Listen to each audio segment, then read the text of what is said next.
ফিরে দেখলেন সালমা দাঁড়িয়ে আছে। দুদিন আগে যে মুখ আনন্দে উৎফুল্ল ছিল, আজ তা বিষাদ মলিন দেখাচ্ছিল।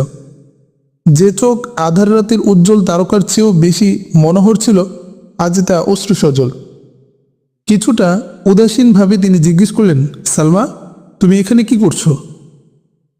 আবুল হাসানের বিরূপ ভাব দেখে আত্মসংবরণের চেষ্টা সত্ত্বেও তার অশ্রু বাধা মানল না।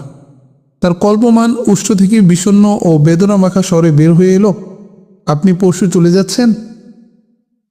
হ্যাঁ, কিন্তু তোমার কি হলো? তুমি কাঁদছো কেন? কিছু না, কিছু না। অশ্রুসিক্ত মুখের বিষণ্ণ ম্লান হাসি আবুল হাসানের মনে দাগ না কেটে পারল না।